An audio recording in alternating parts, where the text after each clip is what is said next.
Ова се најавите на денешните настани. Владата донесе пакет мерки за ублажување на последиците од економската криза.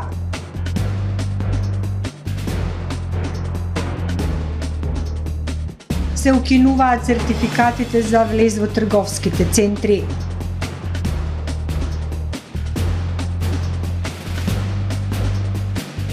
Шумата на Охридското кале во опасност од бршленот.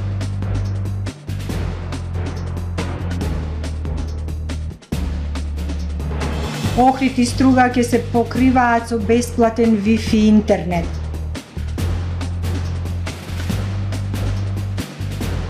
Трилатерални преговори помеѓу Украина, Русија и Турција на 10 март.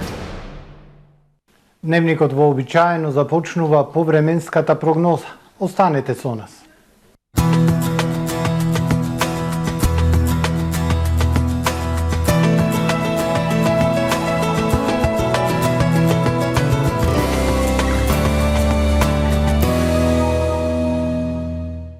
Во Охрид денес студено утро, во текот на денот умерено облачно време со сончеви периоди, но ветровито и многу студено со максимална дневна температура од само 3 степени Целзиусови.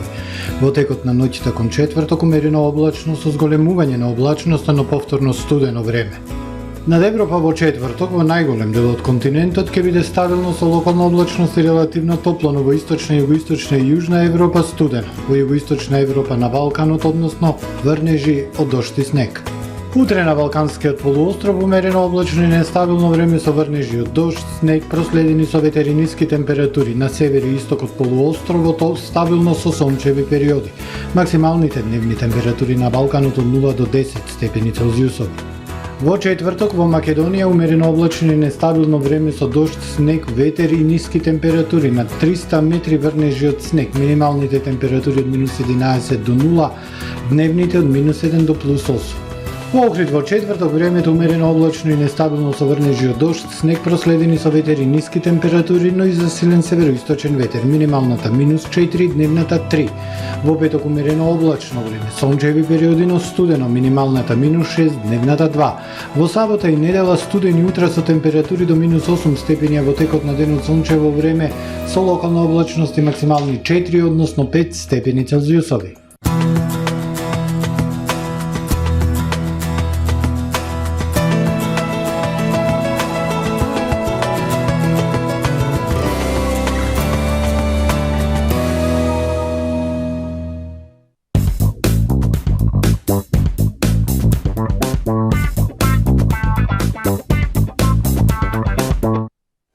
Добре дојдовте во светот на Кармен Бау Центар. Во беспрекорно уреден продажен простор, купувањето во еден Бау Центар никогаш не било попријатно. Покрај стандардниот избор на фасадните системи Кнауф и Бекамент, ви нудиме богат избор на професионален алат на реномираните производители Bosch и Divol. Со гордост ви го представуваме нашиот шоурум Мараци, со најголем избор на плочки од Мараци и санитарија од светски познатите брендови Грое, Колпасан, Идеал Стандард, Рока, Унитас. На располагање ви е нашиот архитект, кој ќе ви помогне во осмислување на вашиот проект. Располагаме со најбогатата палета на ламинат во државава. Одберете од 100 различни дизајни на Свис Кроно. Кармен Бау Центар на улица Железничка. Осмомартовска акција во Миса Маркети. Фарба за коса палет 119 денари. Лариф for Woman 269 денари. Nivea Set Blue Care 549 денари. Nivea Set Rose Care 268 денари. Пазарете со мерак, ваши Миса Маркети. Дисконт Златна капка. Прв избор за сите ваши прослави и семејни веселби.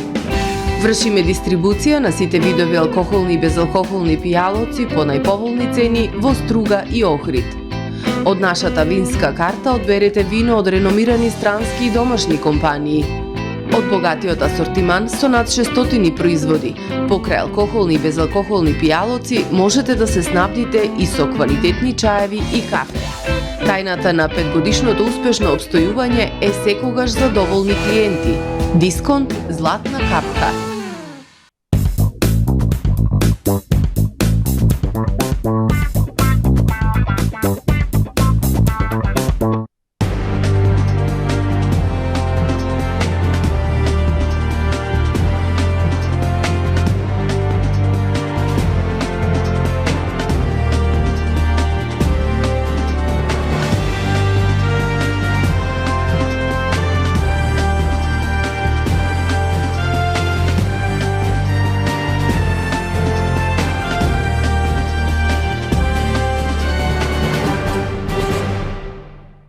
Добар ден, прво издание на Дневникот на ТВМ телевизија. Со низа мерки, владата ќе го штити животниот стандард на граѓаните и ликвидноста на фирмите во услови на економска и енергетска криза. Укинување на повластената стапка на ДДВ и замрзнување на маржите за основните прехранбени производи. Ваучери за купување на основни продукти за ранливите категории, намалување на ДДВ и акцизите за горива, се само дел од мерките кои денеска на пресконференција ги презентира премиерот Ковачевски. Владата денеска донесе пакет од 26 мерки и препораки за облажување на последиците од економската криза и руско-украинскиот конфликт. Мерките се наменети за граѓаните и за компаниите со цел да се сочува животниот стандард и ликвидноста. Мерките се поделени во две категории. Во првата група се мерки за заштита на животниот стандард на граѓаните и компаниите, а во втората група мерки за финансиска поддршка на компаниите преку Развојната банка. Ја намалуваме повластената стапка на ДДВ за основните производи за човечка исхрана од 5% на 0%. Основните производи на кои ќе се однесува оваа мерка се леб, шеќер, брашно тип 400, сончогледово масло за јадење, трајно млеко, свежо месо, ориз и јајца.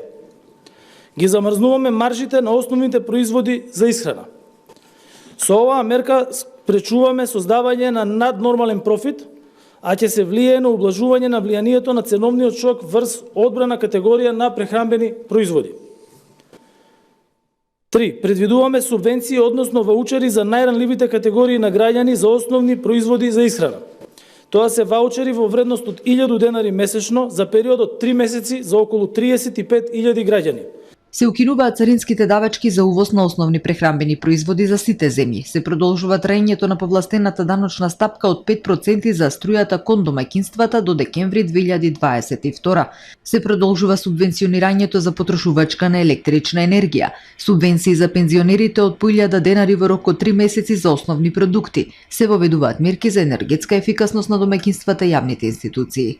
За облажување на ценовниот шок од поскапувањето на горивата, владата одлучи да го намали ДДВ-то од 18 на 10% при прометот на горивата, како и намалување на акцизата за безоловен бензин, дизел и екстралесно масло за домаќинства врз основа на берзанските цени. Мерката ќе има директно влијание врз малопродажната цена на овие енергенти и тоа за околу 1,2 денари, односно 2,3 денари, односно 4,7 денари, вклучувајќи го и ефектот од намалениот износ на ДДВ за износот на намалена акциза. Би се применили акцизи намалени за 2 денари, дизелот наместо 85,5 денари би се намалил за 10,5 денари и би изнесувал 75 денари, бензин наместо 91,5 денари би се намалил околу 11,5 денари и би изнесувал 80 денари. Во врска со нафтата и нафтените деривати, економскиот совет и владата одлучија да препорачаат промената на цената на дериватите да се врши на дневна основа место како досега неделно, и со тоа да се избегнат големи ценовни промени од една до друга одлука. Се одложува воведувањето и примената на еколошка такса за енергенци. Увозниците на природен газ, електрична и топлинска енергија се ослободуваат од ДДВ. Препорака до општините да го реорганизираат јавниот превоз да биде подостапен за сите граѓани.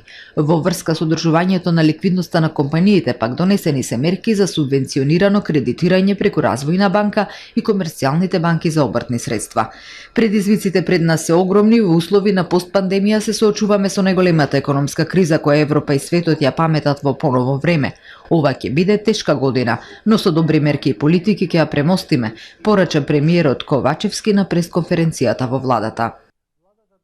Владата ги прифати последните предлози на главниот координативен кризен штаб и Комисијата за заразни болести. Согласно овие предлози, владата донесе одлука да се укине мерката за задолжително посетување COVID-19 сертификат за влез во трговските центри и молови. Останува на сила мерката за задолжително носење заштитни маски, додека обврска за задолжително поседување COVID-19 сертификат останува за влез во угостителските објекти каде се служи храна и пијалоци кои се во состав на трговските центри или молови. Владата денеска го прифати и предлогот траењето на сертификатот за прележана болест од COVID-19 наместо досегашните 45 дена да трае 180 дена, односно 6 месеци сметано од датумот на позитивниот PCR тест. Врз основа на препораката на Комисијата за заразни болести, владата донесе одлука за укинување на одлуката, со која бремените жени се ослободуваат од работа и работни обврски со физичко присуство на работно место. Со ова одлука е прифатена и препораката бремените жени да се вакцинираат. Владата донесе и одлука да се укине барањето за задолжителен COVID-19 сертификат за излез од територијата на државава. Шумата на Охридското кале во опасност од бршленот. Граѓани јавуваат за исушени стебла околу пешачките патеки кои водат околу Самоиловата тврдина. Дендролозите информираат дека бршленот е индиректна опасност за дрвјата и препорачуваат да се чисти еднаш годишно. Урбаната шума на Охридското кале е во опасност од бршленот, јавуваат загрижени граѓани. Посочуваат на загрозеност на белите дробови на градот во делот на Самуилова тврдина, Дебој, Канео и Лабино. Загрижени се за иглолисните дрвја да не почнат да се сушат од бршленовиот повив. Рекреативците кои се секојдневно пешачат по патеките кои водат низ калето, кажуваат дека се почесто забележуваат исушени стебла, како што ја нарекуваат на нивната патека на животот. Повикуваат надлежните да ја исчистат шумата од бршленот и да го спасат шумското зеленило. Професор доктор Јане Ацевски, раководител на катедрата за ботаника и дендрологија на Шумарскиот факултет во Скопје, информира дека бршленот индиректно ги загрозува дрвјата. Тој е ползавец кој ги покрива дрвјата и спречува да добијат светлост, најважниот фактор за животот на растенијето. Не влие врз здравјето на растенијата директно, значи не се користи со нивните сокови, иако на него ползи се закачува со тие адвентивни корени кои што му служат исклучиво само за подкрепа, за да дојде да се крене повисоко, за да може да дојде до поголема количина на светлина. Така да не представува некоја директна закана, меѓутоа индиректна закана со тек на времето може да го препокрие целото растение, буквално во наводници да го заглуши, да нема пристап до светлина и постепено да почне да се суши растението. Професор Ацевски препорачува еднаш во текот на годината напролет да се исчисти бршленот од дрвјата. Доколку се запостават дрвјата, тогаш ќе бидат потребни поинтензивни активности за негово отстранување. Особено во урбаните шуми, моја препорака и мислење дека треба истиот да се отстрани од дрвјата и од растенијата, односно од почвата, ако е по можност. Тоа најчесто се прави со сечење и со тегнење, се стимулување од гранките. Со тоа се возможува растенијата да имаат поголем пристап на светлина. На тој начин се подобруваат животните услови на дрвјата и растенијата. Нема посебна дозвола за да се уништи бршленот, тоа е обврска на службите кои учествуваат во заштита на парковските шуми, подлекуваат шумарските експерти. Од Оделението за заштита на животната средина при локалната самоуправа упатуваат дека одржувањето на урбаната шума е во надлежност на јавното предпријатие Охридски комуналец. Оттаму пак информираат дека повремено го чистат бршленот, а нема таква планирана дејност во програмата за работа за оваа година. Туристичките центри Охрид и Струга ќе бидат покриени со бесплатен Wi-Fi интернет. Планот на Агенцијата за промоција и поддршка на туризмот е 100 туристички локации низ државава во предстојниот период да добијат бесплатно Wi-Fi. Директорот на агенцијата Љупчо Јаневски и веде директорот на јавното предпријатие Национална радиодифузија Ендре Кадрију разговараа за детали од проектот со кој е предвидено најзначајните туристички локации да имаат пристап до интернет. Овој проект ќе се реализира врз основа на националниот оперативен бродбенд план и опфаќа 100 туристички локации. Прв чекор за реализација на проектот се граничните премини, Wi-Fi покриеност на Охрид и Струга, пристап до интернет на многу други значајни локации. Реализацијата на овој проект е дел од потребата за дигитализација и промоција на туристичките потенцијали, што е од особена важност за развојот на туристичката индустрија. Во пресред на новата туристичка сезона, членовите на Националниот сојуз на лицата со телесен инвалидитет од мобилност ќе добијат 10 реконструирани апартмани, што се наоѓаат во комплексот Охридат и во Охрид. Реконструкцијата, која опфаќа повеќе компоненти, ќе го подигне нивото на енергетска ефикасност на објектите преку промена на надворешната и внатрешната столарија, зголемена изолација, а ќе бидат извршени и зафати за внатрешно преуредување и осовременување на објектите. Активностите се одвиваат во рамки на проектот подигнување на енергетска ефикасност на јавните објекти, што го спроведува Центарот за развој на Југозападниот плански регион, одобрен од страна на Министерството за локална самоуправа, односно Бирото за регионален развој. Во текот на неколку месеци во Охрид во реконструираните апартмани ќе бидат сместени околу 700 членови на мобилност. Драгица Матиловска, мајката на убиениот Димитар, ја напиша четвртата книга "Мојот живот после изгубен живот". Во дневникот на Матиловска одекнува мајчиниот лелек по изгубениот син. Течат солзите за мирното момче кое на смрт беше претепано на новогодишната ноќ 2016 година. Тагата по изгубеното чедо преточена во нова книга. Драгица Матиловска, мајката на убиениот Димитар, ја напиша четвртата книга "Мојот живот после изгубен живот". Пензионираната учителка во дневникот ја соголува душата, раскажувајќи за осаменоста, солзите, тагата и болката по единствениот син Димитар. Таа по смртта на синот од новогодишната ноќ 2016 година вели живее во пеколот, но се обидува да ги исполни желбите на Димитар, чиј живот згасна на само 26 години. Останаа спомени, неостварени сништа и неизмерна тага и болка. Куќата е темна, 6 години, празна е собата на Димитар, исто како и душата на Драгица. Во книгата се поместени писма и цртежи од внуците на Димитар, но и од наставниците и професорите, кои не штедат убави зборови, опишувајќи го како мирен и пристоен ученик. Моите колеги од професорската фела се дел од оваа книга, раскажувајќи ги деновите поминати во ученичките клупи, споделувајќи ги нивните емоции за прекрасен ученик, секогаш мирен, пристоен, добродушен, спремен да помогне на својот соученик. Во нивните кратки осврти се чувствува емоцијата и болката што ја имаат за прерано завршениот живот, а во исто време горди што баш тие му ги отвориле хоризонтите на образованието и науката и имале чест да бидат дел од животот на една прекрасна личност како што беше Димитар. А јас, додека ги читам напишаните зборови на оделенската учителка, наставниците, професорите, ми поминува слики од прекрасниот живот на мојот син. Во дневникот на Матиловска одекнува мајчиниот лелек по изгубениот син. Течат солзите за мирното момче, се слушаат врисоците на сиротата мајка која животот го минува во црнина. Таа во книгата се заблагодарува на синот што ја направил горда мајка и го исполнил животот со неизмерна љубов. Ти благодарам за твојата бесмртна душа која ме теши и милува. Ти благодарам што ги чуваш моите солзи, иако тоа нема полза.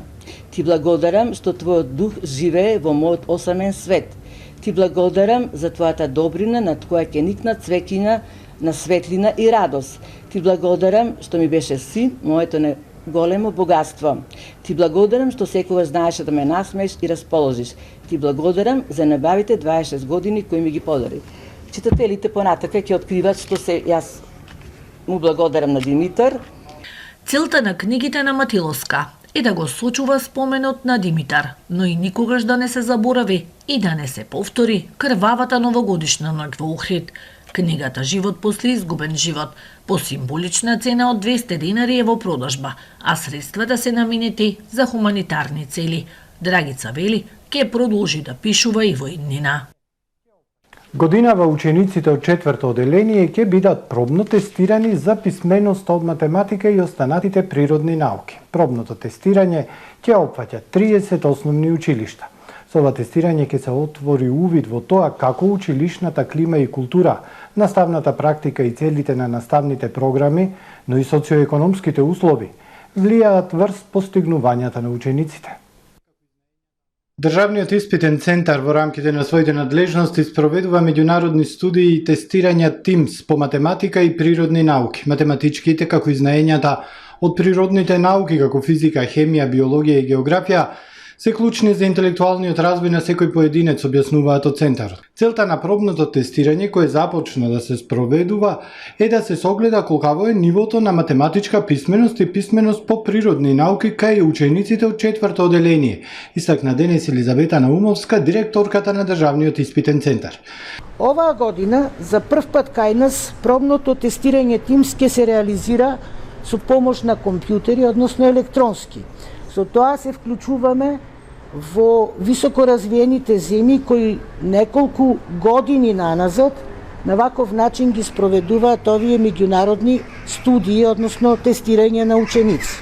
Пробното тестирање опфаќа 30 основни училишта, 18 на македонски наставен јазик, 8 на албански и 4 двојазични училишта на македонски и албански јазик. Од секој училиште ќе биде избрана една или повеќе паралелки или вкупно 1197 ученици од 4-то оделение. Учениците на компјутер ќе решаваат тест и ќе пополнуваат прашалник за ученици. За пробното тестирање има 11 различни тестови, кои електронски преку развивање на креативно мислење, читање со размислување ќе треба да ги одговараат од областа на математика и природни науки. Времето за реализација на тестот е 3 часа, а главното тестирање ќе се спроведе идната година во периодот од март до мај месец во 150 основни училишта со примерок од 4000 ученици. Резултатите ќе бидат објавени во декември 2024-та, кога ќе се споредат резултатите на нашите ученици со интернационалниот просек и нашата држава ќе биде рангирана со останатите земји учеснички во студијата. Со ова тестирање ќе се отвори увид во тоа како училишната клима и култура, наставната практика и целите на наставните програми, но и социоекономските услови влијаат врз постигнувањата на учениците. По реакциите во јавноста околу намалувањето на средствата од Солидарниот фонд за посмртна помош од 30.000 на 25.000 денари, се огласија од Сојузот на Сдружение на пензионерите на Македонија, со чија одлука е намален износот. Велат дека намалувањето е привремено, а разликата дополнително ќе биде исплатена. Обемот на тие средства зависи од акумулираните средства и бројот на починати корисници на пензија.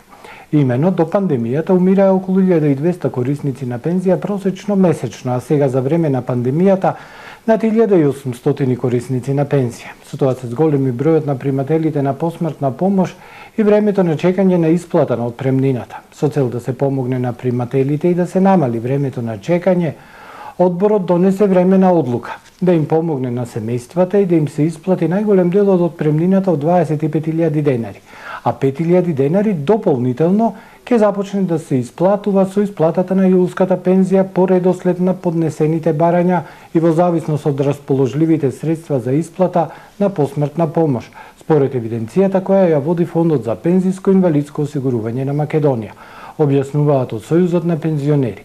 За Солидарниот фонд месечно на пензионерите им се задржуваат по 150 денари.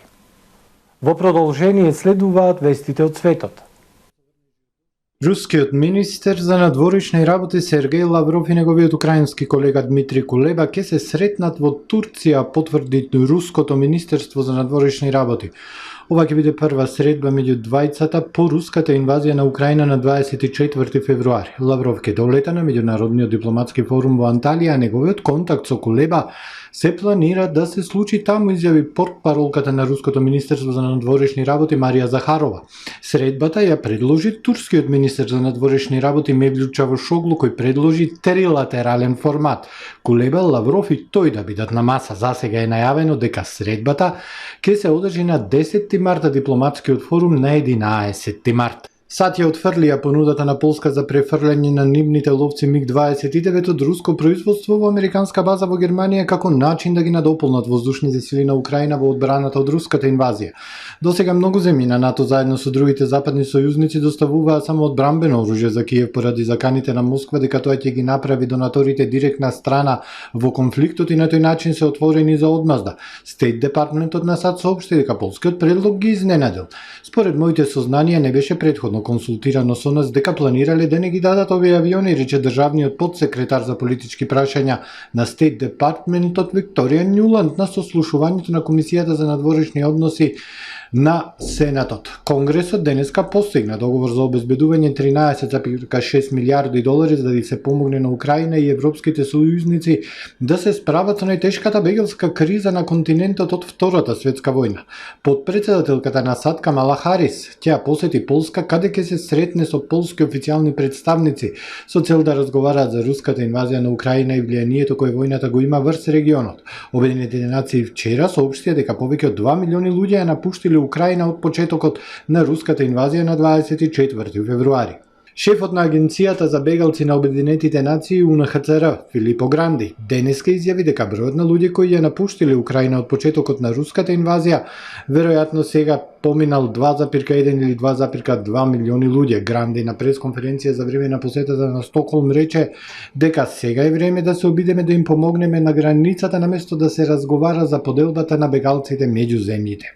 Во Русија се затвараат големите синџири за храна Kentucky Fried Chicken, Pizza Hut, Yum Brands Incorporated, матичната компанија на двата синџири за брза храна, соопшти дека ги запира инвестициите во Русија и ги затвара своите ресторани. Yum има најмалку 1000 Kentucky Fried Chicken и 50 локации на Pizza Hut во Русија. Coca-Cola соопшти дека ја прекинува својата работа со Русија, тоа е последниот во низата познати западни брендови кои ја прекинаа работата по сличните најави денеска од McDonald's и Starbucks. Пепси ја суспендира продажбата на своите безалкохолни пијалоци и светски брендови на пијалоци во Русија по инвазијата на Украина, пишува Bloomberg. Во последните денови многу западни брендови го направија истото, меѓу многуте компании кои го суспендираа својот бизнис се Mango, IKEA, Adidas, Puma, Nike, H&M, Zara, Apple, Netflix, Volkswagen, BMW и така натаму. Ова е се во првиот дневник на ТВМ. Ви благодарам што не следевте, пријатно.